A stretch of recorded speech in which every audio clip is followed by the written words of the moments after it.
I'm going to have to go fast, both because I'm running out of battery and I'm running out of time. So let's see what we got. So this is the similar sort of, you'll see the same structure for programs a lot. This is the way I have it written is just compressed for space sake. Really, this part goes underneath over here. So the 4 starts over there. So when you see something like this, and when you see the Q, you can be pretty sure they mean this is going to be for flip-flops. And when the Q is a vectored signal, you have more than one of them, then you can see how many flip-flops you're going to have by how many Qs you have. So our parameter n is 3, and so it says right here, reg, n minus 1 to 0, n is 3, so that's 2:0 Q. So that means I have a Q2, a Q1, and a Q0. Now I don't have to use Q for my flip-flops, but it's traditional. And so I am pretty sure I'm going to have some perfectly square flip-flops, and that I'm going to have 3 of them, and they'll be numbered 2, 1, and 0. And they're usually going to be D flip-flops, because those are the ones that make the most sense, because the whole point of a D flip-flop is for the timing, so you do things on the edge of the clock. And I have Q2, Q1, and Q0. These are not really different size flip-flops, it's just because that's the way OneNote made it for me. And K is an integer. You use an integer for a count variable, so like when you have a for loop, that's how you declare it in your verilog. So when you need to make a counter, you'd say integer K or integer I if you need that. And so our for loop, y'all all have had a semester of computer science? Yes. Okay, so our for loop goes, it starts at K equals 0. You know MATLAB doesn't let you start at 0? Really? Yeah, That's it does. Everything else starts at 0. The rest of the computer world starts at 0. Sound like Joe Biden. Starts at 0. Okay, and then it goes from 0 to K equals n minus 1 is 2, and then K equals K plus 1. You can't use K plus plus in Verilog. So we'll go through this loop 3 times. K equals 0, K equals 1, K equals 2. And we have an if statement. Almost always with these, not always, but almost always, you're going to have a multiplexer associated with each, I kind of like that. I like that. You're going to have a multiplexer associated with each flip-flop, and you're going to have an if statement or a case statement that's going to tell you how your multiplexer is going to act. Okay, so I've got that.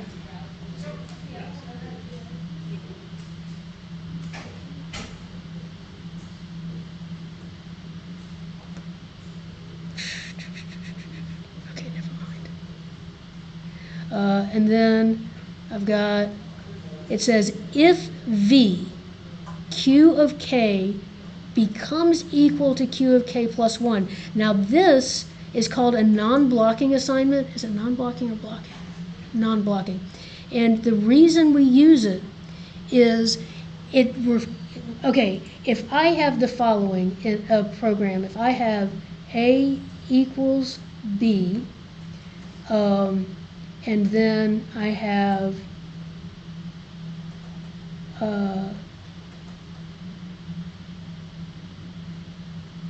A equals B,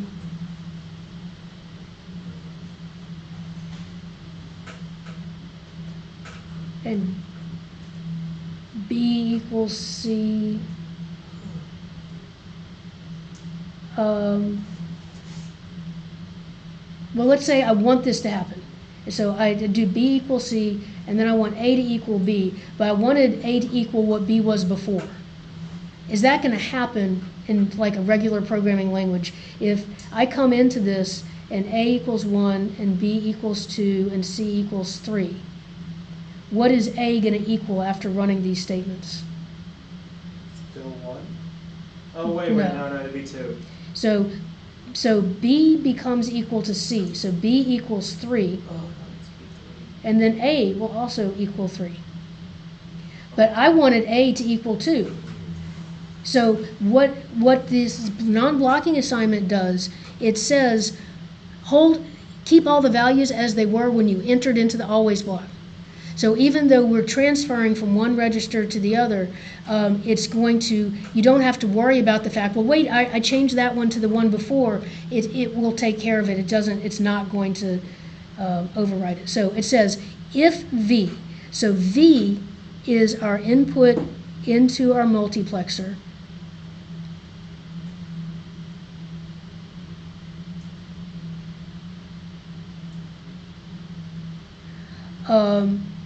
If V, and the output from our multiplexer is what goes into the flip-flop. If V, K becomes equal to K plus 1. So Q0 is going to become equal to Q1. So my output from this is going to, so the output from number 1 is going to go to 0, and number 2 is going to go to 1, and this is, so for K, well, right now I'm just going to do the first part of the for loop. I'll just do when K equals 0. So when K equals 0, Q of K becomes equal to Q of K plus 1. So I put the output from Q into the 1 port of the multiplexer. So this takes care of the if V equals 1, and then the fact that this is going into the D here will be that. Else, Q of K equals W or that's exclusive or. W exclusive or Q of K plus 1. So I'll have an exclusive or, and I have another variable W,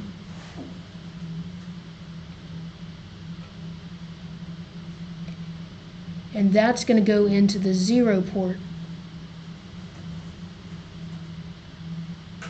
That's supposed to be an exclusive or. So if it was 1, it was 1, it was Q of 1, and if it was 0, it was W exclusive or, wait, that's not right, hold on. No, that was right. Yeah. It was W exclusive or Q of 1. Okay, so now my for loop continues, and now K equals 1, and so the same thing is going to be true. The output from 2 is going to go there, and then I'm also going to have another exclusive or of W and 2. Oh, my drawings are just lovely. So the exclusive or of W and 2. Now I just realized my for loop says for K equals 0, K less than N minus 1.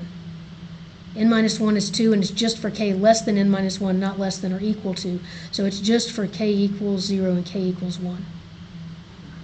So now I'm out of my for loop, and now it says Q N minus 1 equals side 0. So let's see what that is. Q of 3 minus 1, so Q of 2 is equal to, becomes equal to side 0. So that means that I don't need this multiplexer after all, because there is no if statement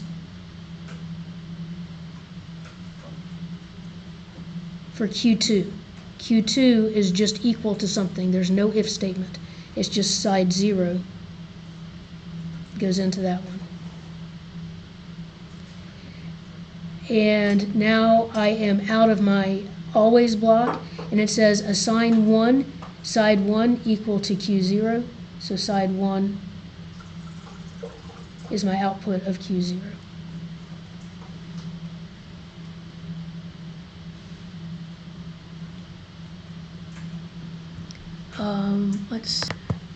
Okay, so I'm going to do another one. So how do I recognize what this is going to be?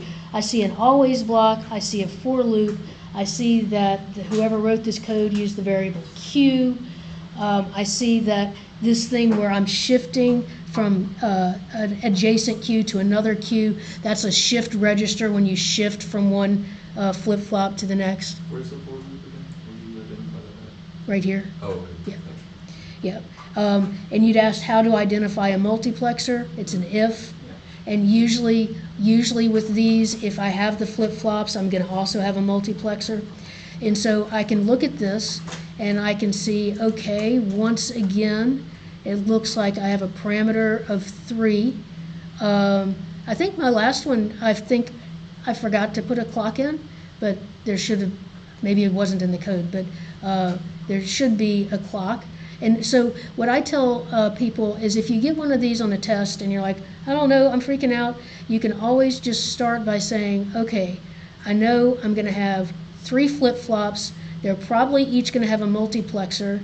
So I'll just start with this. So I'll draw my 3 flip-flops. No, I'm not going to plug in my PC. I'll have my 3 flip-flops.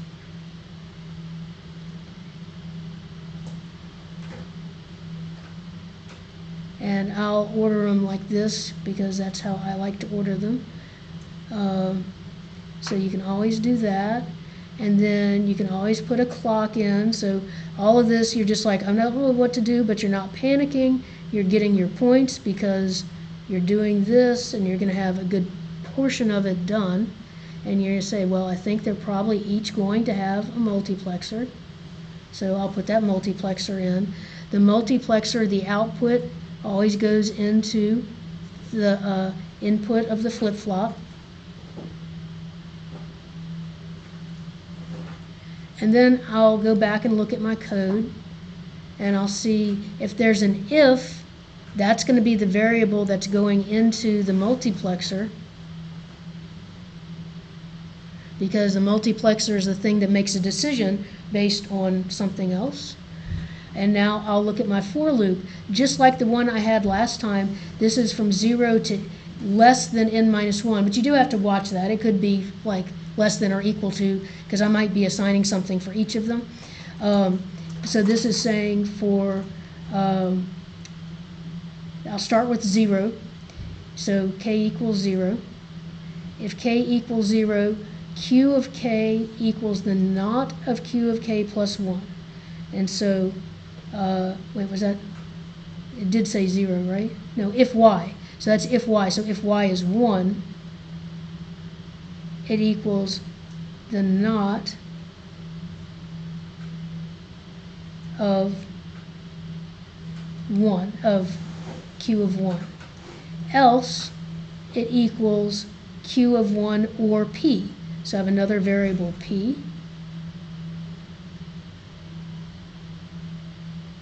And I'll have an OR gate.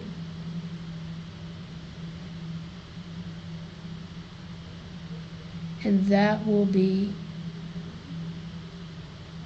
if y is 0. Okay, so that took care of k equals 0. Now I'll do k equals 1. K equals 1, the same thing is true. So if y is 1, it will be the naught of 2.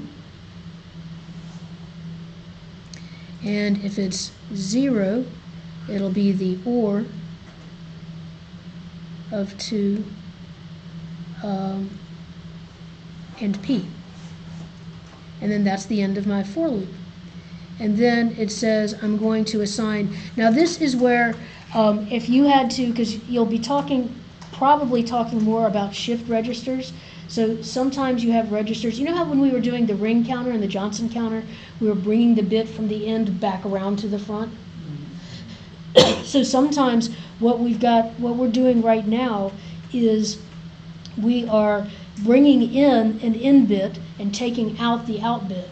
So we are bringing in something and taking out something, but we're not wrapping it back around. You could, at the end of the loop, say, you could say assign q, well, I'll do it after I do this one. So this is saying assign qn minus 1 equal to n bit. So this means, again, I did not need this multiplexer. The fact that I put it in both times should let you know that most of the time I do, but not always. So it's just straight going to be n bit goes into Q2, and I'm assigning out bit